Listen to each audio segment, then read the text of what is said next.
নমস্কার, রায়বাড়ি রান্না চ্যানেলে সকলকে স্বাগত। আজকের রেসিপি বাদামের চাটনি। বাদামের চাটনি আমরা ইডলি ধোসার সাথে খেতে পারবো। এছাড়া যখন আমরা কাজে খুব ব্যস্ত, ধরুন রুটি পরোটা বানিয়েছি, তখনও কিন্তু বাদামের চাটনি করে নিলেই আমাদের রুটি পরোটা খাওয়া হয়ে যাবে। দেখুন আজকে চাটনিটা আমি আমার মতো করে বানাবো। অনেকে অনেকভাবে বানান। আমার চাটনিটা আজকে নো অনিয়ন, নো গার্লিক, একদম ভেজ বানাবো। চাটনিটা নামেই চাটনি, কিন্তু কোনো টক জিনিস পড়বে না। চলুন তাহলে শুরু করি আজকের রেসিপি বাদামের চাটনি। এখানে দেখুন আমি 1 কাপ বাদাম নিয়েছি। এটা কিন্তু আমার ভাজা বাদাম। আমি এভাবে কিনে এনে শুধু খোসাটা ছাড়িয়ে নিয়েছি। খোসা থাকলেও অসুবিধা হবে না।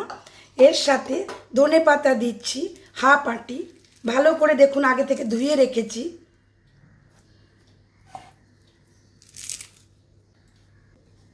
একটা কাঁচা লঙ্কা দেব, ঝালটা নিজেরা বুঝে দেবেন। 2-3টে কাঁচা লঙ্কাও কিন্তু চলে যাবে যদি ঝাল পছন্দ হয় তবে।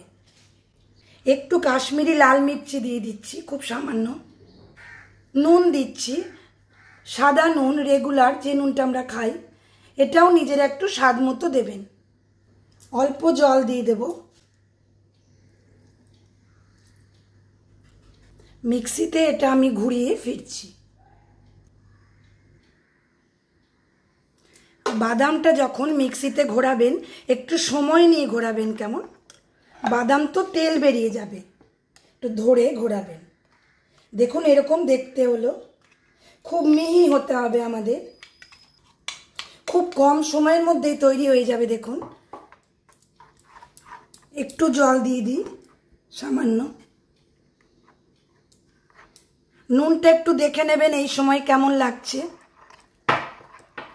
চাটনিটার ভেতরে এবারে ফোড়ন দিয়ে দেব সর্ষে, কারি পাতা, শুকনো লঙ্কা আর কাঁচা লঙ্কা দিয়ে। চলুন তাহলে আমরা গ্যাসে যাই, ফোড়নটা রেডি করি। একটা তড়কা প্যান বসিয়ে নিয়েছি।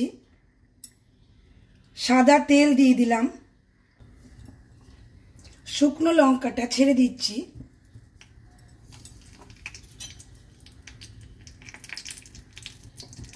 গ্যাসটা আমার মিডিয়ামে আছে। সর্ষে দিয়ে দিচ্ছি।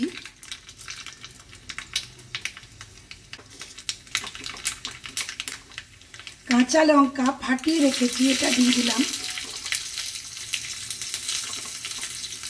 কারি পাতাটা দিয়ে দিলাম। ফ্লেম একদম লো।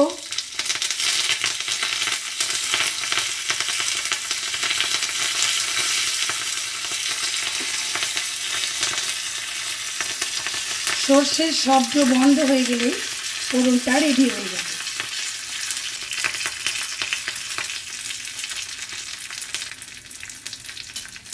গ্যাসটা বন্ধ করে দিই।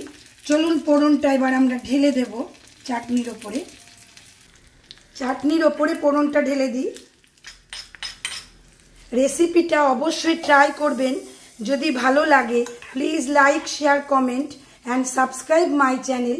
সাবস্ক্রাইব করে পাশে থাকা বেল আইকন অবশ্যই প্রেস করবেন নতুন নতুন রান্নার নোটিফিকেশানের জন্য।